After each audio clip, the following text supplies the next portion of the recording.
Hello everyone, it's time for another EU News update, and we have a whole lot to talk about today. As always, for any merchandise that I mention in this video, there will be links in the description to either buy or pre-order it. For anything you get off Amazon, be sure to go to smile.amazon.com to have a portion of what you spend, at no additional cost to you, go towards the Twin Suns Foundation, a charity organization dedicated to donating Star Wars books to schools and hospitals. Thank you. And speaking of Twin Suns, there is actually an ongoing fundraiser right now. The Twin Suns Foundation is teaming up with the 501st Legion Star Garrison, based out of Texas, to bring Star Wars books to two locations, both children's hospitals in the Dallas area, the Scottish Rite Hospital for Children in Dallas, and the Children's Medical Center of Dallas. Our goal for this fundraiser is $1,000, but obviously, the more money donated, the more Star Wars books will go to these kids, so it's a great cause. A link to donate to this fundraiser will be in the description. Any amount helps, and if it's not too much trouble, please share the link around and spread the word. Unfortunately, in sadder news, Tom Palmer, who worked on the original Marvel Star Wars comics, passed away at the age of 81 on August 18th. He worked as a comic book inker for many decades on many iconic comics. For Star Wars, he worked as a penciler, inker, colorist, and cover artist. His work was pretty legendary, and he definitely wasn't a small name in the industry. In fact, several big figures within comics offered condolences to Tom's friends and family when they heard the news. His talents have certainly left an impression on them, and all of us who have read his comics. Rest in peace, Tom Palmer. You will be deeply missed. There is actually a lot of news when it comes to Star Wars merchandise. First of all, over the last few months, the Imperial Senate Guard Black Series figure from The Force Unleashed, which I had talked about a while back, became available. Also part of the Gaming Greats line, the Black Series figure of Republic Commando Sev is now available. Likewise, pre-orders for the Vintage Collection Shae Vizla figure have now started to ship. Though not specific to the EU, the Shop Disney exclusive Black Series concept Obi-Wan Kenobi and Darth Vader is starting to reach stores in Asia. The Hong Kong retailer Hobby Base has started to receive the set of figures, and it should be available in the States soon as a Shop Disney exclusive. The Black Series Darth Revan Force Effects Elite Lightsaber is going to be re-released by Hasbro. Available for pre-order through Hasbro now, the saber will cost about $278.99 and will become available in spring 2023. And speaking of KOTOR, Gentle Giant is going to release a beautiful statue of Bastila Shan slicing through a Rakatan Guardian droid with her double-bladed lightsaber. The statue is available for pre-order on Gentle Giant's website for $80, and is set to release in early 2023.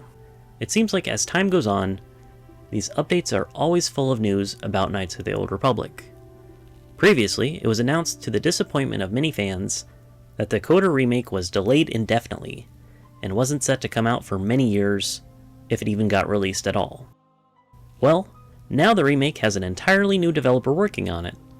Aspyr, the company that is best known for porting several classic Star Wars games to modern consoles like Jedi Outcast, Episode 1 Racer, the original KOTOR 1 and KOTOR 2, and so on, were going to be the ones developing the remake. But because the higher-ups were less than impressed with Aspyr's production, it's now being developed by Saber Interactive. Maybe over the next few years, we'll have better luck with this new company. And as for even more KOTOR news, through Limited Run Games, KOTOR 2 is going to receive multiple physical editions for the PC and Nintendo Switch. There, of course, is just the game itself, but for $89.99, the premium version includes a physical copy of the game, a premium collector's edition box, a steelbook, a reversible 18-inch by 24-inch poster, character concept art cards, a Godel enamel pen, a commemorative coin, and a certificate of authenticity. For $179.99, the Master Edition contains everything from the premium version, as well as Master Edition Collector's Box, a throwback case, a Korriban concept art lithograph, a 3-inch Darth Nihilus miniature hilt replica, a premium foil hardcover strategy guide, a Pazak playing mat, and a Player 2 Pazak deck. And of course, all the physical editions will include the patch from July that fixed the game-breaking glitch that crashed the game at an important cutscene and made the game unbeatable. We got some book news as well. In September, Brazil is going to receive all new cover art for John Jackson Miller's Kenobi novel. It's the hardcover Portuguese version, and it features the man himself stepping through a blazing inferno. Through the YouTube channel Near Mint Condition, Marvel announced a couple of epic collections for next year.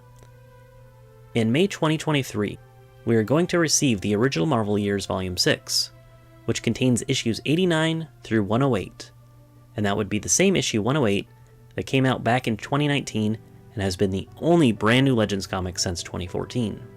Hashtag Release Marvel Star Wars issue 109. In July 2023, we are going to receive Tales of the Jedi Volume 3, which contains the second half of the Tales of the Jedi comic run, the Dark Lords of the Sith War, and Redemption arcs specifically. I have greatly stressed the previous Tales of the Jedi Epic collection, and I will do the same for this one too. This whole series has been out of print for 15 years. If you're going to pick up any of the Epic collections, I recommend these two as a must. And finally, YouTubers like Eckhart's Ladder and Star Wars Timeline are drawing attention to the fact that the Young Jedi Knight series is in dire need of a reprinting. Michael Stackpole and Kevin J. Anderson have even responded to this, sharing their agreement and lamented the fact that letting the series essentially fade away is just Disney and Lucasfilm leaving money on the table. Otherwise, people will just spend money on eBay buying the books secondhand, if they can find them at all. Even if Disney has actually been pretty good about re-releasing Star Wars books and comics, Young Jedi Knights deserves the same treatment. Ebook versions would be nice, but physical versions would be even better. A link to sign the petition to re-release Young Jedi Knights is in the description. But what do you all think? Let me know in the comments below.